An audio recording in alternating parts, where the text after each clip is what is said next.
সকালবেলা খালি পেটে একটি আজোয়া খেজুর খাওয়ার উপকারিতা। খেজুর একটি পবিত্র ও পুষ্টিকর ফল, যা ইসলামে অত্যন্ত গুরুত্বপূর্ণ বলে গণ্য হয়। বিশেষ করে আজোয়া খেজুর এর গুরুত্ব ও ফজিলত হাদিসে স্পষ্টভাবে বর্ণিত হয়েছে।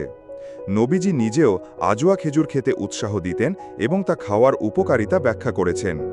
সকালবেলা খালি পেটে আজোয়া খেজুর খাওয়ার রয়েছে দেহ ও আত্মার জন্য বহুবিধ উপকারিতা। আজোয়া খেজুর কি?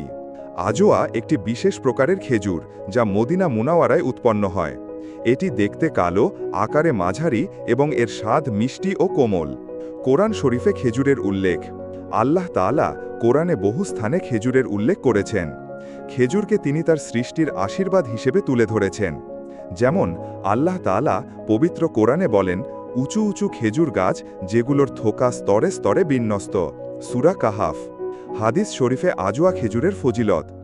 এ সম্পর্কে নবীজি বলেন, যে ব্যক্তি প্রত্যেক সকালে খালি পেটে 7টি আজোয়া খেজুর খাবে, সেদিন তাকে কোনো বিষ ও জাদু ক্ষতি করতে পারবে না। সুবহানাল্লাহ। এ হাদিস থেকে বোঝা যায়, আজোয়া খেজুর কেবল পুষ্টির উৎস নয়, বরং আত্মিক ও শারীরিক সুরক্ষার মাধ্যমও বটে। সকালে খালি পেটে আজোয়া খেজুর খাওয়ার উপকারিতা। 1. জাদু ও বিষ থেকে সুরক্ষা। উল্লিখিত হাদিস অনুযায়ী আজোয়া খেজুরের মধ্যে এমন এক প্রাকৃতিক ও অলৌকিক গুণ রয়েছে, যা জাদু ও বিষের ক্ষতিকর প্রভাব থেকে বাঁচায়। 2. দেহে শক্তি যোগানো। খেজুরে প্রাকৃতিক চিনি, গ্লুকোজ, ফ্রুক্টোজ, আঁশ, আয়রন, পটাশিয়াম, ক্যালসিয়াম ও অ্যান্টিঅক্সিডেন্ট থাকে। সকালবেলা খাওয়া হলে এটি সারা দিনের জন্য শক্তি ও মনোযোগ যোগায়। 3. মানসিক প্রশান্তি ও মনোসংযোগ বৃদ্ধি।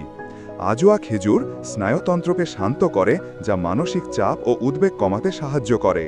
4. রোগ প্রতিরোধ ক্ষমতা বৃদ্ধি। আজোয়া খেজুর অ্যান্টি ইনফ্ল্যামেটরি এবং অ্যান্টিঅক্সিডেন্ট উপাদানে সমৃদ্ধ, যা শরীরের রোগ প্রতিরোধ ক্ষমতা বাড়ায়। নবীজির এর সুন্নত অনুসরণ। আজোয়া খেজুর খাওয়া একাধারে শারীরিক উপকার, আত্মিক বরকত এবং প্রিয় নবীর সুন্নত পালনের একটি আমল। এটি প্রতিদিনকার জীবনে একটি সহজ কিন্তু বরকতময় অভ্যাস হতে পারে।